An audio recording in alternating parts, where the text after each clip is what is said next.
ਸਤਿ ਸ਼੍ਰੀ ਅਕਾਲ। North America news ਦੇਖ ਰਹੇ ਸਾਰੇ ਦਰਸ਼ਕਾਂ ਦਾ ਸਵਾਗਤ ਹੈ। ਮੈਂ ਹਾਂ ਗੁਰਿੰਦਰ ਸਿੰਘ। ਖਬਰਾਂ ਦੀ ਸ਼ੁਰੂਆਤ ਕਰ ਲੈਂਦੇ ਹਾਂ ਸੁਰਖੀਆਂ ਦੇ ਨਾਲ।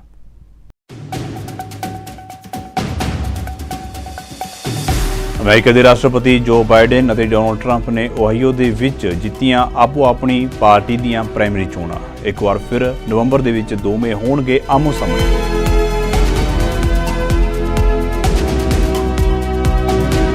ਯੂਕਰੇਨ ਡਿਫੈਂਸ ਕੰਟੈਕਟ ਗਰੁੱਪ ਦੀ 20ਵੀਂ ਬੈਠਕ ਦੇ ਵਿੱਚ ਅਮਰੀਕਾ ਨੇ ਯੂਕਰੇਨ ਦੀ ਮਦਦ ਕਰਦੇ ਰਹਿਣ ਦੀ ਪ੍ਰਗਟਾਈ ਵਚਨਬੱਧਤਾ। ਕਿਹਾ ਜੰਗ ਦੇ ਵਿੱਚ ਯੂਕਰੇਨ ਰੂਸ ਦੇ ਹਮਲਿਆਂ ਤੋਂ ਪਿੱਛੇ ਨਹੀਂ ਹਟੇਗਾ।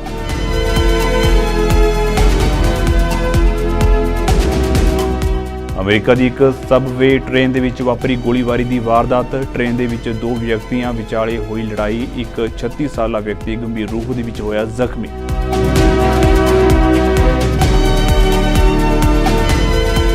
ਯੂਕਰੇਨ ਦੀ $400 ਮਿਲੀਅਨ ਦੀ ਫੌਜੀ ਸਹਾਇਤਾ ਕਰੇਗਾ ਕੈਨੇਡਾ। ਰੱਖਿਆ ਮੰਤਰੀ ਬਿਲ ਬਲੇਅਰ ਵੱਲੋਂ ਕੀਤਾ ਗਿਆ ਐਲਾਨ।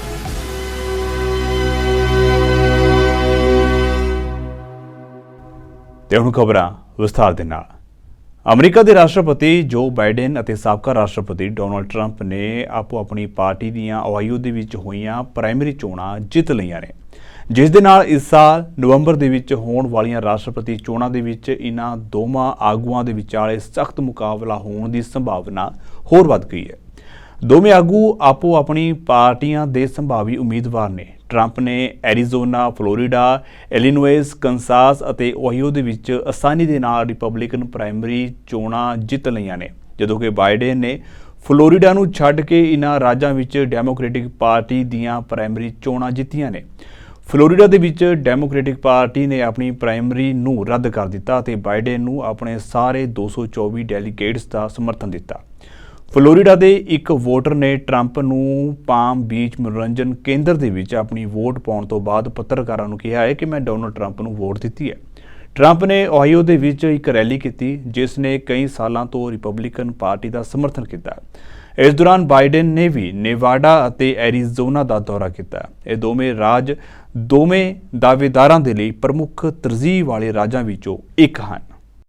ਰੂਸ ਅਤੇ ਯੂਕਰੇਨ ਦੇ ਵਿਚਾਲੇ ਪਿਛਲੇ 2 ਸਾਲਾਂ ਤੋਂ ਜੰਗ ਚੱਲ ਰਹੀ ਹੈ। ਦੋਵੇਂ ਧਿਰਾਂ ਇੱਕ ਦੂਜੇ ਤੋਂ ਹਾਰ ਮੰਨਣ ਲਈ ਤਿਆਰ ਨਹੀਂ ਨੇ। ਭਾਵੇਂ ਇਸ ਜੰਗ ਦੇ ਕਾਰਨ ਅਮਰੀਕਾ ਸਮੇਤ ਕਈ ਹੋਰ ਦੇਸ਼ ਰੂਸ ਤੋਂ ਨਾਰਾਜ਼ ਹੋ ਚੁੱਕੇ ਨੇ, ਪਰ ਫਿਰ ਵੀ ਹਾਲਾਤ ਸੁਧਰ ਨਹੀਂ ਰਹੇ। ਇੱਕ ਵਾਰ ਫਿਰ ਅਮਰੀਕੀ ਰੱਖਿਆ ਮੰਤਰੀ ਲੋਇਡ ਆਸਟਿਨ ਨੇ ਯੂਕਰੇਨ ਦੇ ਲਈ ਆਪਣੇ ਸਮਰਥਨ ਦੀ ਪੁਸ਼ਟੀ ਕੀਤੀ। ਨਾਲ ਹੀ ਕਿਹਾ ਹੈ ਕਿ ਜੇਕਰ ਵਲਾਦੀਮਿਰ ਪੁਤਿਨ ਇੱਥੇ ਕਾਮਯਾਬ ਹੁੰਦੇ ਨੇ ਤਾਂ ਉਹ ਇੱਥੇ ਨਹੀਂ ਰੁਕਣਗੇ। ਯੂਕਰੇਨ ਰੱਖਿਆ ਸੰਪਰਕ ਸਮੂਹ ਦੀ 20ਵੀਂ ਬੈਠਕ ਦੇ ਵਿੱਚ ਬੋਲਦੇ ਹੋਏ ਆਸਟਿਨ ਨੇ ਕਿਹਾ ਹੈ ਕਿ ਯੂਕਰੇਨ ਰੂਸ ਦੇ ਹਮਲਿਆਂ ਤੋਂ ਪਿੱਛੇ ਨਹੀਂ ਹਟੇਗਾ ਤੇ ਨਾ ਹੀ ਅਮਰੀਕਾ। ਦੱਸਦੀ ਹੈ ਕਿ ਇਹ ਬੈਠਕ ਜਰਮਨੀ ਦੇ ਰਾਮਸਟੀਨ 에ਅਰ ਬੇਸ ਉੱਤੇ ਹੋਈ, ਜਿਸ ਦੇ ਵਿੱਚ ਯੂਕਰੇਨ ਦੀ ਲੜਾਈ ਦੇ ਵਿੱਚ ਮਦਦ ਲਈ ਮਿਲ ਕੇ ਕੰਮ ਕਰ ਰਹੇ ਦੇਸ਼ਾਂ ਦੀ ਤਾਰੀਫ ਕੀਤੀ ਗਈ ਹੈ। Ukrainian people will not let Putin prevail, and neither will we. As President Biden has said, we will not walk away. Now, Putin hoped to isolate Ukraine. Instead, he left himself alone with Iran and North Korea. And that's a far cry from the some 50 nations of goodwill from all around the world who gathered again today. Our allies and partners are here because they understand the stakes. And Ukraine's friends continue to come up with innovative solutions to make key new commitments to provide Ukraine with urgently needed capabilities, especially air defense and armor and artillery ammunition. And we're proud to stand with them. That's why we recently announced more U.S. security assistance for Ukraine valued at up to $300 million. And our allies and partners continue to step up. And the United States must also. Over nearly 2 years, this contact group has generated more than $88 billion in security assistance commitments for Ukraine. And that includes 15 U.S. allies who are committing more to Ukraine than us as a share of their GDP. Now, we continue to focus on 2 tracks. First, we're working together to provide near-term support for Ukraine's troops. And second, We're hard at work with Ukraine's leaders to plan its long-term defense and deterrence. This long-term support is rooted in the capability coalitions, and they are now up and running. Capability coalitions bring together countries to focus on Ukraine's most critical immediate and long-term needs. Our aim is to help Ukraine build a combat-credible force for the long haul. Israel ਅਤੇ Hamas ਦੇ ਵਿਚਾਲੇ ਜੰਗ ਜਾਰੀ ਹੈ। ਇਸੇ ਦੌਰਾਨ Israel ਦੇ ਪ੍ਰਧਾਨ ਮੰਤਰੀ ਬੈਂਜਾਮਿਨ ਨੇਤਨਯਾਹੂ ਨੇ ਇੱਕ ਵਾਰ ਫਿਰ ਸਪਸ਼ਟ ਕੀਤਾ ਹੈ ਕਿ ਇਜ਼ਰਾਈਲ ਡਿਫੈਂਸ ਫੋਰਸਿਸ ਰਫਾਹ ਦੇ ਵਿੱਚ ਜ਼ਮੀਨੀ ਕਾਰਵਾਈ ਨੂੰ ਅੱਗੇ ਵਧਾਏਗੀ। ਉਨ੍ਹਾਂ ਕਿਹਾ ਹੈ ਕਿ ਮੈਂ ਇਸ ਬਾਰੇ ਅਮਰੀਕੀ ਰਾਸ਼ਟਰਪਤੀ ਜੋ ਬਾਈਡਨ ਨੂੰ ਵੀ ਸੂਚਿਤ ਕਰ ਦਿੱਤਾ ਹੈ। ਨੇਤਨਯਾਹੂ ਨੇ ਵਿਦੇਸ਼ ਅਤੇ ਰੱਖਿਆ ਕਮੇਟੀ ਨੂੰ ਕਿਹਾ ਹੈ ਕਿ ਰਫਾਹ ਦੇ ਵਿੱਚ ਦਾਖਲ ਹੋਣ ਦੇ ਮਾਮਲੇ ਉੱਤੇ ਅਮਰੀਕਾ ਦੇ ਨਾਲ ਸਾਡੀ ਅਸਹਿਮਤੀ ਹੈ। ਤੁਹਾਨੂੰ ਦੱਸ ਦਈਏ ਕਿ ਬਾਈਡਨ ਨੇ ਇਸ ਮਾਮਲੇ ਦੇ ਵਿੱਚ ਨੇਤਨਯਾਹੂ ਦਾ ਸਮਰਥਨ ਕਰਨ ਤੋਂ ਇਨਕਾਰ ਕਰ ਦਿੱਤਾ। ਅਮਰੀਕਾ ਦੇ ਰਾਸ਼ਟਰੀ ਸੁਰੱਖਿਆ ਸਲਾਹਕਾਰ ਜੈਕ ਸੁਲੀਵਾਨ ਨੇ ਕਿਹਾ ਹੈ ਕਿ ਇਹ ਜ਼ਮੀਨੀ ਕਾਰਵਾਈ ਗਲਤ ਹੋਵੇਗੀ। ਇਸ ਦੇ ਨਾਲ ਬੇਕਸੂਰ ਨਾਗਰਿਕਾਂ ਦੀ ਮੌਤ ਹੋਵੇਗੀ। ਗਾਜ਼ਾ ਦੇ ਵਿੱਚ ਹਫੜਾ ਦਫੜੀ ਹੋਰ ਡੂੰਘੀ ਹੋ ਜਾਵੇਗੀ। ਇਜ਼ਰਾਈਲ ਅੰਤਰਰਾਸ਼ਟਰੀ ਪੱਧਰ ਉੱਤੇ ਅਲੱਗ-ਥਲੱਗ ਹੋ ਸਕਦਾ ਹੈ। Earlier today, President Biden spoke with Prime Minister Netanyahu, as you all have heard. The two leaders discussed the latest developments in Israel and Gaza, and they spoke about the state of Israel's military operations. The president emphasized his bone-deep commitment to ensuring the long-term security of Israel, and he affirmed, as he did in the State of the Union, that Israel has a right to go after Hamas, the perpetrators of the worst massacre of the Jewish people since the Holocaust. Israel has made significant progress against Hamas. They've broken a significant number of Hamas battalions, killed thousands of Hamas fighters, including senior commanders. Hamas's number 3, Marwan Issa, was killed in an Israeli operation last week. The rest of the top leaders are in hiding, likely deep in the Hamas tunnel network. And justice will come for them too, and we are helping to ensure that. At the same time, more innocent civilians have died in this conflict, in this military operation, than in all of the wars in Gaza combined, including thousands of children. A humanitarian crisis has descended across Gaza, and anarchy reigns in areas that Israel's military has cleared but not stabilized. When the president visited Israel on October 18th, the first U.S. president to make a wartime visit to Israel, I might add, he said both privately and publicly that the United States has learned a vital lesson over the course of several wars. A military plan cannot succeed without an integrated humanitarian plan and political plan. And the president has repeatedly made the point that continuing military operations need to be connected to a clear strategic endgame. The president told the prime minister again today that we share the goal of defeating Hamas, but we just believe you need a coherent and sustainable strategy to make that happen. Now, instead of pause to reevaluate where things stand in the campaign and what adjustments are needed to achieve long-term success, instead of a focus on stabilizing the areas of Gaza that Israel has cleared so that Hamas does not regenerate and retake territory that Israel has already cleared. ਤੇ ਉਧਰ Hong Kong ਦੇ ਵਿੱਚ ਇੱਕ ਵਿਸ਼ੇਸ਼ session ਦੌਰਾਨ ਨਵਾਂ ਰਾਸ਼ਟਰੀ ਸੁਰੱਖਿਆ ਕਾਨੂੰਨ ਪਾਸ ਕਰ ਦਿੱਤਾ ਗਿਆ। ਇਹ ਕਾਨੂੰਨ ਸਰਕਾਰ ਨੂੰ ਅਸਹਿਮਤੀ ਨੂੰ ਦਬਾਉਣ ਦੇ ਲਈ ਵਧੇਰੇ ਸ਼ਕਤੀ ਪ੍ਰਦਾਨ ਕਰਦਾ ਹੈ। ਇਸ ਕਾਨੂੰਨ ਨੂੰ 2019 ਵਾਂਗ ਲੋਕਤੰਤਰ ਪੱਖੀ ਪ੍ਰਦਰਸ਼ਨਾਂ ਨੂੰ ਰੋਕਣ ਦੇ ਕਦਮ ਵਜੋਂ ਵੇਖਿਆ ਜਾ ਰਿਹਾ ਹੈ। ਨਵੇਂ ਕਾਨੂੰਨ ਦੇ ਵਿੱਚ ਸਖਤ ਸਜ਼ਾਵਾਂ ਦੀ ਵਿਵਸਥਾ ਹੈ। ਦੇਸ਼ ਧਰੋਹ ਅਤੇ ਬਗਾਵਤ ਲਈ ਉਮਰ ਕੈਦ ਦੀ ਵਿਵਸਥਾ ਹੈ। ਇਸ ਤੋਂ ਇਲਾਵਾ ਨਵੇਂ ਕਾਨੂੰਨ ਦੇ ਵਿੱਚ ਕੁਝ ਪ੍ਰਬੰਧ ਦੁਨੀਆ ਵਿੱਚ ਕਿਤੇ ਵੀ ਕੀਤੇ ਗਏ ਕੰਮਾਂ ਲਈ ਅਪਰਾਧਿਕ ਮੁਕੱਦਮਾ ਚਲਾਉਣ ਦੀ ਇਜਾਜ਼ਤ ਦਿੰਦੇ ਨੇ। ਇਸ ਦੌਰਾਨ ਇਸ ਬਿੱਲ ਨੂੰ ਲੈ ਕੇ ਅਮਰੀਕੀ ਸਟੇਟ ਡਿਪਾਰਟਮੈਂਟ ਦਾ ਬਿਆਨ ਵੀ ਸਾਹਮਣੇ ਆਇਆ। ਡਿਪਟੀ ਸਪੋਕਸਪਰਸਨ ਵਿਦਾਂਤ ਪਾਟਿਲ ਨੇ ਕਿਹਾ ਹੈ ਕਿ ਇਸ ਕਾਨੂੰਨ ਦੇ ਮਾੜੇ ਪ੍ਰਭਾਵ ਹੋਣਗੇ ਅਤੇ ਹਾਂਗਕਾਂਗ ਦੇ ਵਿੱਚ ਲੋਕਾਂ ਦੇ ਅਧਿਕਾਰਾਂ ਅਤੇ ਆਜ਼ਾਦੀਆਂ ਨੂੰ ਹੋਰ ਨੁਕਸਾਨ ਹੋਵੇਗਾ। ਸਟੇਟ ਡਿਪਾਰਟਮੈਂਟ ਦੇ ਬੁਲਾਰੇ ਨੇ ਕਿਹਾ ਹੈ ਕਿ ਬਿੱਲ ਇੱਕ ਵਾਰ ਖੁੱਲ੍ਹੇ ਸਮਾਜ ਨੂੰ ਬੰਦ ਕਰਨ ਦੇ ਵਿੱਚ ਤੇਜ਼ੀ ਲਿਆ ਸਕਦਾ ਹੈ ਅਤੇ ਇਹ ਅਮਰੀਕੀ ਨਾਗਰਿਕਾਂ ਅਤੇ ਅਮਰੀਕੀ ਹਿੱਤਾਂ ਲਈ ਸੰਭਾਵੀ ਜ਼ੋਖਮਾਂ ਦਾ ਵਿਸ਼ਲੇਸ਼ਣ ਕਰ ਰਿਹਾ ਹੈ। Certainly, Sean. We believe that these kinds of actions have the potential to accelerate the closing of Hong Kong's once open society. We're alarmed by the sweeping and what we interpret as vaguely defined provisions laid out in their Article 23 legislation.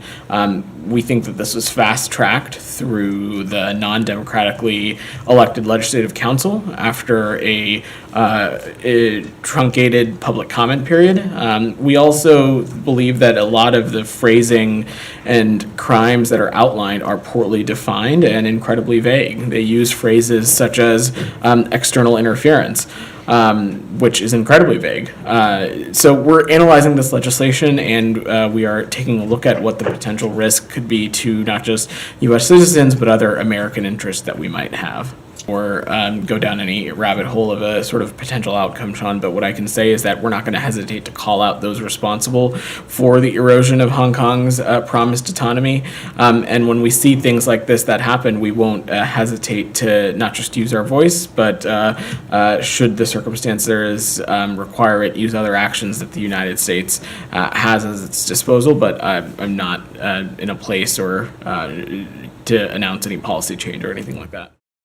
America ਦੇ ਵਿੱਚ ਗੋਲੀਬਾਰੀ ਦੀਆਂ ਵਾਰਦਾਤਾਂ ਵਿੱਚ ਲਗਾਤਾਰ ਵਾਧਾ ਹੋ ਰਿਹਾ ਹੈ। ਸਕੂਲਾਂ, ਸਟੇਸ਼ਨਾਂ ਅਤੇ ਬਾਜ਼ਾਰਾਂ ਦੇ ਵਿੱਚ ਗੋਲੀਬਾਰੀ ਦੇ ਵਿੱਚ ਅਨੇਕਾਂ ਲੋਕ ਮਾਰੇ ਜਾ ਚੁੱਕੇ ਨੇ। ਹੁਣ ਨਿਊਯਾਰਕ ਦੇ ਵਿੱਚ ਗੋਲੀਬਾਰੀ ਦਾ ਅਜਿਹਾ ਹੀ ਇੱਕ ਮਾਮਲਾ ਸਾਹਮਣੇ ਆਇਆ ਜਿੱਥੇ ਇੱਕ ਸਬਵੇ ਟ੍ਰੇਨ ਦੇ ਵਿੱਚ ਗੋਲੀਬਾਰੀ ਹੋਈ ਹੈ। ਇਸ ਘਟਨਾ ਦੇ ਵਿੱਚ ਇੱਕ 36 ਸਾਲਾ ਵਿਅਕਤੀ ਗੰਭੀਰ ਜ਼ਖਮੀ ਹੋਇਆ। ਹੈਰਾਨੀ ਦੀ ਗੱਲ ਇਹ ਹੈ ਕਿ ਜਿਸ ਵਿਅਕਤੀ ਨੂੰ ਗੋਲੀ ਮਾਰੀ ਗਈ ਉਹ ਉਹੀ ਵਿਅਕਤੀ ਸੀ ਜੋ ਪਹਿਲਾਂ ਵੀ ਦੋਸ਼ੀ ਵਿਅਕਤੀ ਪ੍ਰਤੀ ਹਮਲਾਵਰ ਸੀ। ਉਸਨੇ ਬੰਦੂਕ ਅਤੇ ਤੇਜ਼ਧਾਰ ਹਥਿਆਰਾਂ ਦੀ ਮਦਦ ਨਾਲ ਦੂਜੇ ਵਿਅਕਤੀ ਨੂੰ ਜਾਨੋਂ ਮਾਰਨ ਦੀ ਧਮਕੀ ਦਿੱਤੀ ਸੀ। ਫਿਰ ਇਸ ਦੋਸ਼ੀ ਵਿਅਕਤੀ ਨੇ ਉਸਦੇ ਹੱਥ ਤੋਂ ਬੰਦੂਕ ਖੋਹ ਲਈ ਅਤੇ ਫਿਰ ਇੱਕ-ਇੱਕ ਕਰਕੇ 4 ਗੋਲੀਆਂ ਚਲਾਈਆਂ, ਜਿਸ ਕਾਰਨ ਵਿਅਕਤੀ ਦੇ ਸਿਰ ਦੇ ਵਿੱਚ ਗੋਲੀ ਲੱਗ ਗਈ। ਇਸ ਪੂਰੀ ਘਟਨਾ ਦਾ ਵੀਡੀਓ ਵੀ ਸੋਸ਼ਲ ਮੀਡੀਆ ਉੱਤੇ ਵਾਇਰਲ ਹੋ ਰਿਹਾ ਹੈ। ਪੁਲਿਸ ਦਾ ਕਹਿਣਾ ਹੈ ਕਿ ਦੋਸ਼ੀ ਨੂੰ ਮੌਕੇ ਤੋਂ ਗ੍ਰਿਫਤਾਰ ਕਰ ਲਿਆ ਗਿਆ ਹੈ। ਜ਼ਖਮੀ ਵਿਅਕਤੀ ਨੂੰ ਹਸਪਤਾਲ ਲਿਜਾਇਆ ਗਿਆ ਜਿੱਥੇ ਉਸਦਾ ਆਪਰੇਸ਼ਨ ਕੀਤਾ ਗਿਆ। Just understand that this incident just occurred a short while ago. There's a lot going on. Detectives are on scene, still interviewing witnesses and still gathering evidence. But this afternoon at about 4:45 p.m., I want to bring you on a northbound A train. We had a 32-year-old male enter the train, we believe at the Nostrand Avenue station. This 32-year-old gets onto the train, the doors close and the train starts moving. As the train starts moving, he's approached by a 36-year-old male who was already on the train.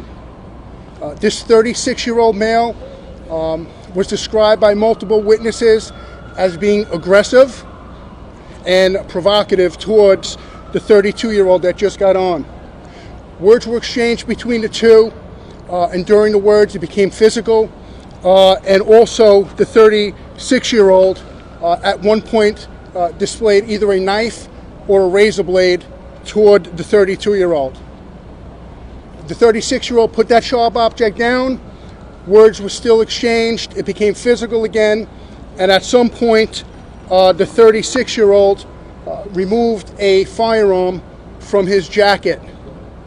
He then took that firearm, started walking toward the 32-year-old who was on the train, yelling at him, walking toward him in a menacing way, and it became physical again between the two.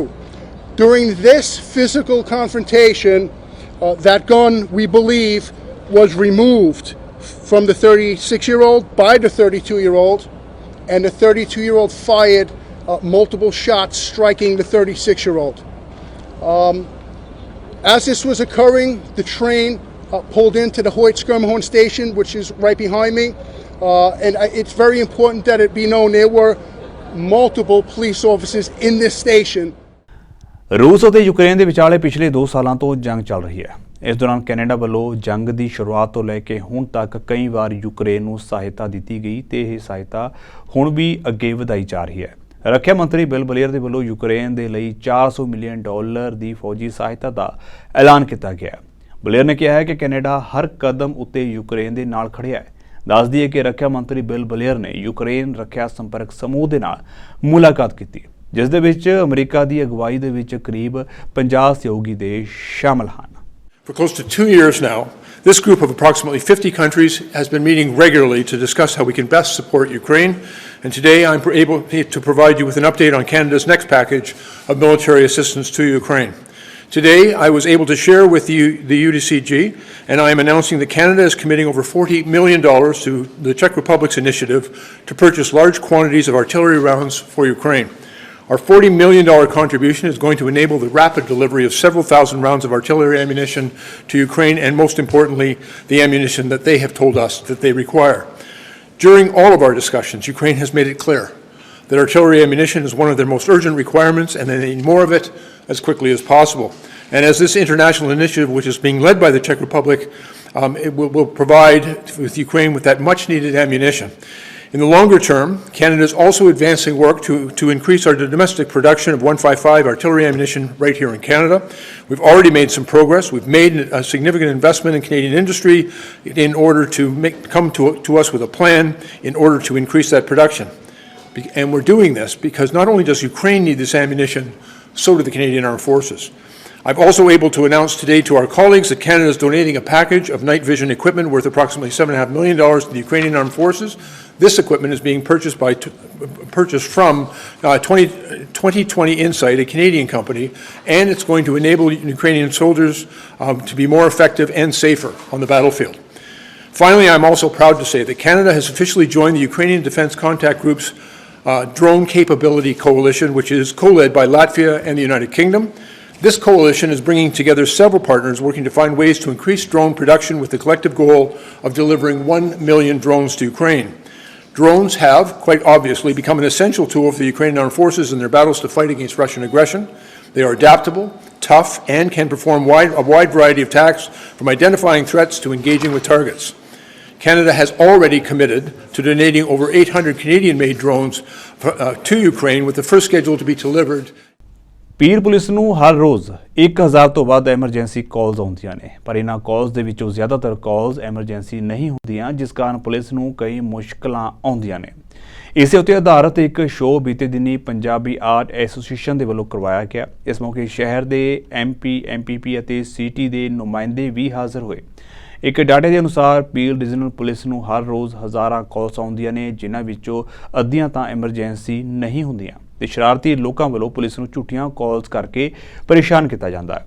ਇਸ ਸੰਬੰਧੀ ਪਹੁੰਚੇ ਹੋਏ ਨੁਮਾਇੰਦਿਆਂ ਨੇ ਇਸ ਸਮੱਸਿਆ ਦੇ ਹੱਲ ਦਾ ਪੁਲਿਸ ਨੂੰ ਭਰੋਸਾ ਵੀ ਦਿਵਾਇਆ ਹੈ। ਜਿਹੜੀ ਨਾਟਕ ਆ ਉਹ ਪ੍ਰੈਜ਼ੈਂਟ ਕਰ ਰਿਹਾ, ਜਿਸ ਵਿੱਚ 911 ਦਾ ਜਿਹੜਾ ਮੁੱਦਾ ਆ ਕਿ ਕਿੱਦਾਂ ਦੀਆਂ ਕਾਲਾਂ ਆਉਂਦੀਆਂ 911 ਡਿਸਪੈਚਰਸ ਨੂੰ, ਖਾਸ ਕਰਕੇ ਜਿਹੜੀਆਂ ਕਾਲਾਂ ਆ ਜਿਨ੍ਹਾਂ ਨੂੰ 911 ਮੋਸਟ ਲਾਈਕਲੀ ਨਹੀਂ ਕਾਲ ਕਰਨਾ ਚਾਹੀਦਾ, ਉਹਨਾਂ ਬਾਰੇ ਅੱਜ ਨਾਟਕ ਨਹੀਂ ਅਰੇਂਜ ਕੀਤਾ ਆ।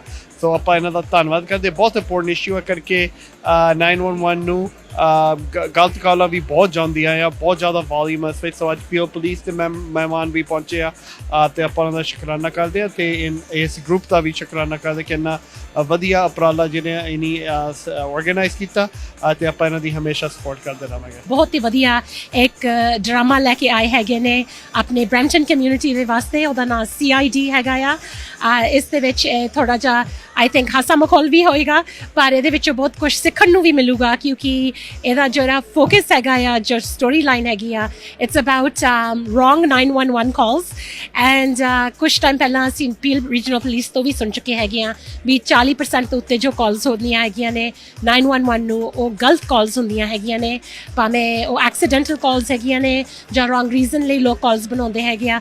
ਸੋ ਆਈ ਥਿੰਕ ਇਸ ਡਰਾਮੇ ਦੇ ਵਿੱਚ ਕਾਫੀ ਕੁਛ ਇੱਕ ਤਾਂ ਇੱਕ ਲੈਸਨ ਮਿਲੂਗਾ ਵੀ, ਐਂਡ ਇੱਕ ਥੋੜ੍ਹਾ ਜਿਹਾ ਇੰਟਰਟੇਨਮੈਂਟ ਵੀ ਮਿਲੂਗਾ। ਅੱਜ ਅਸੀਂ ਆਏ ਹੋਏ ਆ ਪਲੇ ਦੇਖਣ ਦੇ ਲਈ, ਜਿਹੜਾ ਕਿ ਆਪਣੇ 911 ਕਾਲਸ ਦੇ ਉੱਤੇ ਬੇਸ ਕੀਤਾ ਜਾਂਦਾ ਆ ਵੀ ਕਿਸ ਤਰ੍ਹਾਂ ਦੀਆਂ ਕਾਲਸ ਆ ਰਹੀਆਂ ਨੇ ਬ੍ਰੈਂਪਟਨ ਨੂੰ ਤੇ ਕਿਸ ਤਰ੍ਹਾਂ ਦੀਆਂ ਨਾਨ ਐਮਰਜੈਂਸੀ ਕਾਲਸ ਜਿਹੜੀਆਂ ਨੇ ਉਹ ਬ੍ਰੈਂਪਟਨ ਦੇ 911 ਸਿਸਟਮ ਵਿੱਚ ਆ ਰਹੀਆਂ ਨੇ। ਤੇ as a comedy show and A serious issue, ਇੱਕ ਗੰਭੀਰ ਇਸ਼ੂ ਦੇ ਤੌਰ ਤੇ ਲੈ ਕੇ ਆਏ ਨੇ ਪੰਜਾਬੀ ਆਰਟਸ ਐਸੋਸੀਏਸ਼ਨ ਇਸ ਡਰਾਮੇ ਨੂੰ, ਇਸ ਪਲੇ ਨੂੰ ਅਵੇਅਰਨੈਸ ਪੈਦਾ ਕਰਨ ਦੇ ਲਈ ਵੀ ਜਿਹੜਾ 911 ਦਾ ਨਾਨ ਐਮਰਜੈਂਸੀ ਲਾਈਨ ਆ ਉਹਦਾ ਕਿਸ ਤਰ੍ਹਾਂ ਪ੍ਰੋਪਰ ਯੂਜ਼ ਕਰਨਾ ਆ ਤੇ ਆਪਣਾ ਕਿਸ ਤਰ੍ਹਾਂ ਇਸ ਵੇਲੇ 911 ਐਮਰਜੈਂਸੀ ਸੈਂਟਰ ਦਾ ਮਿਸਯੂਜ਼ ਹੋ ਰਿਹਾ ਆ। ਸੋ ਬਹੁਤ ਬਹੁਤ ਮੁਬਾਰਕਾਂ ਸਾਰੀ ਟੀਮ ਨੂੰ, ਜੋ ਇੱਕ ਤਾਂ ਆਪਣੇ ਇੰਨੇ ਵਧੀਆ ਪਲੇਸ ਬਣਾਉਂਦੇ ਨੇ ਤੇ ਕਮਿਊਨਿਟੀ ਨੂੰ ਇਕੱਠੇ ਕਰਦੇ ਆ, ਦੂਸਰਾ ਜਿਹੜੀ ਆਪਣੀ ਕਮਿਊਨਿਟੀ ਦੇ ਗੰਭੀਰ ਇਸ਼ੂਜ਼ ਨੂੰ ਇਸ ਲੈਵਲ ਤੇ ਆ ਕੇ ਹਾਈਲਾਈਟ ਕਰਦੇ ਆ। So on behalf of the government of Ontario, our Premier Doug Ford, congratulations to the entire team and we hope to see a successful play today. ਅੱਜ ਅਸੀਂ ਇੱਥੇ ਪੀਅਰਸਨ ਥੀਏਟਰ ਦੇ ਵਿੱਚ ਹਾਂ ਜੋ ਕਿ ਬਰੈਂਪਟਨ ਦੇ ਵਿੱਚ ਹੈ ਤੇ ਇਸ ਥੀਏਟਰ ਦੇ ਵਿੱਚ ਅੱਜ CID ਪਲੇ, ਇਹ CID ਪਲੇ ਜੋ ਕਿ ਖਾਸ ਤੌਰ ਤੇ ਪੰਜਾਬੀ ਆਰਟਸ ਐਸੋਸੀਏਸ਼ਨ ਦੀ ਪੇਸ਼ਕਸ਼ ਹੈ ਤੇ ਇਸ CID ਪਲੇ ਦੇ ਵਿੱਚ ਖਾਸ ਤੌਰ ਤੇ ਜੋ 911 ਉਸ ਤੇ ਜੋ ਅਨਨੈਸੈਸਰਲੀ ਜਾਂ ਕਹ ਲਓ ਕਿ ਨੌਨ ਐਮਰਜੈਂਸੀ ਕਾਲਸ ਜਾਂਦੀਆਂ ਨੇ, ਉਸ ਬੇਸ ਤੇ ਆਧਾਰਿਤ ਇਸ CID ਨਾਟਕ ਦਾ ਜੋ ਕਹਾਣੀ ਹੈ ਉਹ ਲਿਖੀ ਤੇ ਰਚੀ ਗਈ, ਜਿਸ ਨੂੰ ਕਿ ਵੱਡੀ ਤਾਦਾਦ ਦੇ ਵਿੱਚ ਆਏ ਦਰਸ਼ਕਾਂ ਦੇ ਵੱਲੋਂ ਬੜਾ ਭਰਵਾਂ ਹੁੰਗਾਰਾ ਮਿਲ ਰਿਹਾ ਹੈ। ਸੋ ਇਸ ਪੱਖੋਂ ਮੈਂ ਸਮਝਾਂਗਾ ਕਿ ਪੰਜਾਬੀ ਆਰਟਸ ਐਸੋਸੀਏਸ਼ਨ ਦੀ ਸਮੁੱਚੀ ਟੀਮ ਬਹੁਤ ਵਧਾਈ ਦੀ ਪਾਤਰ ਹੈ ਔਰ ਇਸ ਕੈਨੇਡਾ ਮੁਲਕ ਦੇ ਵਿੱਚ ਆ ਕੇ ਇੱਥੋਂ ਦੇ ਸਿਸਟਮ ਦੇ ਵਿੱਚ ਇਸ ਤਰ੍ਹਾਂ ਦੀਆਂ ਜੋ ਅਸੀਂ ਨੌਲੇਜ ਭਰਪੂਰ ਜੋ ਜਾਣਕਾਰੀਆਂ ਨੇ ਉਹ ਕਮਿਊਨਿਟੀ ਨੂੰ ਦੇ ਕੇ ਤੇ ਇੱਥੋਂ ਦੇ ਸਿਸਟਮ ਨੂੰ ਹੋਰ ਬਿਹਤਰ ਬਣਾ ਸਕਦੇ ਹਾਂ। ਸਰੀ ਸਿਟੀ ਕੌਂਸਲ ਦੀ ਯੋਜਨਾ ਹੈ ਕਿ ਨਾਰਥ ਸਰੀ ਦੇ ਵਿੱਚ 4 ਲੋਕੇਸ਼ਨਸ ਨੂੰ ਕਮਰਸ਼ੀਅਲ ਟਰੱਕ ਪਾਰਕਿੰਗ ਦੇ ਲਈ ਵਰਤਿਆ ਜਾਵੇ। ਇਹ ਲੋਕੇਸ਼ਨਸ ਸ਼ਹਿਰ ਦੀ ਮਲਕੀਅਤ ਦੀ ਅਤੇ ਕੁੱਲ ਮਿਲਾ ਕੇ 6.5 ਏਕੜ ਦੀ ਇਸ ਜ਼ਮੀਨ ਉੱਤੇ 150 ਪਾਰਕਿੰਗ ਸਪੇਸਿਸ ਬਣਾਈਆਂ ਜਾਣਗੀਆਂ। ਸਰੀ ਸਿਟੀ ਕੌਂਸਲਰ ਲਿੰਡਾ ਐਨਿਸ ਨੇ ਇਸ ਕਾਰਪੋਰੇਟ ਰਿਪੋਰਟ ਦੇ ਹੱਕ ਦੇ ਵਿੱਚ ਵੋਟ ਕੀਤਾ ਹੈ, ਪਰ ਉਹਨਾਂ ਅਨੁਸਾਰ ਇਹ ਪ੍ਰਸਤਾਵ ਲੋੜ ਤੋਂ ਬਹੁਤ ਜ਼ਿਆਦਾ ਘੱਟ ਹੈ। Everyone believed that the 150 parking stalls is a welcome addition for Surrey, but we all agree we need more. And we need more now as Surrey grows and many truckers live here in Surrey. Truckers are very frustrated. They have no place to put their trucks. Bylaws is fining them, and the residents in their neighbourhoods are quite upset because it's obviously impacting parking in their neighbourhoods. And so it's not a good situation, and we need to do better. We need to have a place where truckers can go, park their trucks close to home, and not being disruptive in their neighbourhoods. ਜਿੰਨੀ ਵੱਡੀ problem ਆ ਉਹਦੇ ਲਈ ਜਿਹੜਾ solution ਦਿੱਤਾ ਗਿਆ ਹੈਗਾ ਆ ਉਹਦੇ 'ਚ ਜਿਹੜਾ ਹੈਗਾ ਬਿਲਕੁਲ ਵੀ ਜਿਹੜਾ ਹੈਗਾ ਫਰਕ ਨਹੀਂ ਪਾਊਗਾ। ਔਰ ਦੂਸਰਾ ਕੀ ਹੈ ਕਿ ਇਹ ਸੋਲੂਸ਼ਨ ਵੀ ਜਿਹੜਾ ਹੈਗਾ ਟੈਂਪਰੇਰੀ ਆ। ਜੇ ਆਪਾਂ ਡਿਟੇਲ ਜਾਈਏ ਉਹ ਸਿਟੀ ਦੀ ਓਨ ਪ੍ਰੋਪਰਟੀਜ਼ ਜਿਹੜੇ ਹੈਗੇ ਉਹਨਾਂ 'ਤੇ ਟੈਂਪਰੇਰੀ ਯੂਜ਼ ਪਰਮਿਟ ਪ੍ਰਪੋਜ਼ ਕੀਤਾ ਗਿਆ ਆ। ਸੋ ਇਹਦਾ ਮਤਲਬ ਕੀ ਹੋਇਆ ਕਿ 3 ਜਾਂ 6 ਸਾਲ ਬਾਅਦ ਜਿਹੜਾ ਹੈਗਾ ਜੇ ਸਿਟੀ ਦੀ ਕੋਈ ਪਲਾਨ ਚੇਂਜ ਹੁੰਦੀ ਆ ਉਹ ਜਿਹੜਾ 150 ਟਰੱਕ ਆ ਉਹ ਫਿਰ ਇੱਕ ਤਰ੍ਹਾਂ ਨਾਲ ਬੇਘਰਾ ਹੋ ਗਿਆ, ਉਹਨਾਂ ਨੂੰ ਆਪਣੀ ਨਵੀਂ ਜਗ੍ਹਾ ਲੱਗਣੀ ਪਊਗੀ। I think we need to look at every possible option and figure out what the best solution is. We can't leave any ideas without exploring them. We've got to get a resolution to this issue. ਤੁਹਾਨੂੰ ਜਾਣ ਕੇ ਹੈਰਾਨੀ ਹੋਊਗੀ ਬਹੁਤ ਸਾਰੇ trucker ਇੱਦਾਂ ਦੇ ਹੈਗੇ ਆ ਜਿਹੜੇ ਕਿ ਬਾਰਡਰ ਦੇ ਪਿੱਛੇ ਜੇ US ਤੋਂ ਆ ਰਹੇ ਆ, ਉਹ ਪਿੱਛੇ ਰੈਸਟ ਏਰੀਆਜ਼ ਦੇ ਵਿੱਚ ਟਰੱਕ ਸਟਾਪ 'ਤੇ ਸੌਂਦੇ ਆ ਕਿਉਂਕਿ ਉਹਨਾਂ ਨੂੰ ਇਹ ਡਰ ਹੁੰਦਾ ਆ ਮੈਂ ਰਾਤ ਨੂੰ ਅੱਧੀ ਰਾਤ ਨੂੰ ਯਾਰਡ 'ਚ ਪਹੁੰਚੂੰਗਾ, ਮੈਨੂੰ ਜਗ੍ਹਾ ਨਾ ਮਿਲੀ ਤਾਂ ਮੈਂ ਕਿੱਥੇ ਜਾਊਂਗਾ। ਔਰ ਇਹ ਰਿਐਲਿਟੀ ਆ ਲੌਂਗ ਹਾਲ ਟਰੱਕਰਸ ਦੀ। ਆਪਾਂ ਕਹਿੰਦੇ ਆ ਵੀ ਟਰੱਕਰਸ ਦੀ ਸ਼ਾਰਟੇਜ ਆ, ਜਦੋਂ ਆਪਾਂ ਉਹਨਾਂ ਲਈ ਕੰਮ ਦਾ ਮਾਹੌਲ ਇੱਦਾਂ ਦਾ ਬਣਾ ਰਹੇ ਆ, ਕੋਈ ਕਿਉਂ ਕੰਮ ਕਰਨਾ ਚਾਹੂਗਾ ਇੱਦਾਂ ਦਾ। ਜਾਂਦਿਆਂ ਦੇ ਇੱਕ ਵਾਰ ਫਿਰ ਤੋਂ ਨਜ਼ਰ ਮਾਰਦੇ ਹਾਂ ਸੁਰਖੀਆਂ ਉੱਤੇ।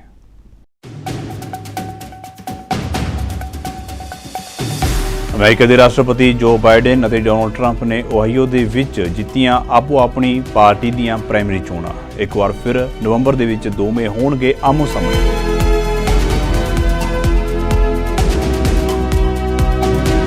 ਯੂਕਰੇਨ ਡਿਫੈਂਸ ਕੰਟੈਕਟ ਗਰੁੱਪ ਦੀ 20ਵੀਂ ਬੈਠਕ ਦੇ ਵਿੱਚ ਅਮਰੀਕਾ ਨੇ ਯੂਕਰੇਨ ਦੀ ਮਦਦ ਕਰਦੇ ਰਹਿਣ ਦੀ ਪ੍ਰਗਟਾਈ ਵਚਨਬੱਧਤਾ। ਕਿਹਾ ਜੰਗ ਦੇ ਵਿੱਚ ਯੂਕਰੇਨ ਰੂਸ ਦੇ ਹਮਲਿਆਂ ਤੋਂ ਪਿੱਛੇ ਨਹੀਂ ਹਟੇਗਾ।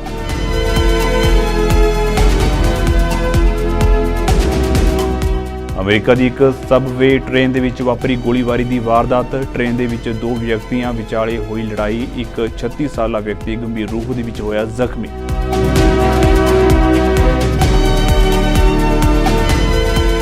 ਯੂਕਰੇਨ ਦੀ $400 ਮਿਲੀਅਨ ਦੀ ਫੌਜੀ ਸਹਾਇਤਾ ਕਰੇਗਾ ਕੈਨੇਡਾ। ਰੱਖਿਆ ਮੰਤਰੀ ਬਿਲ ਬਲੇਅਰ ਵੱਲੋਂ ਕੀਤਾ ਗਿਆ ਐਲਾਨ।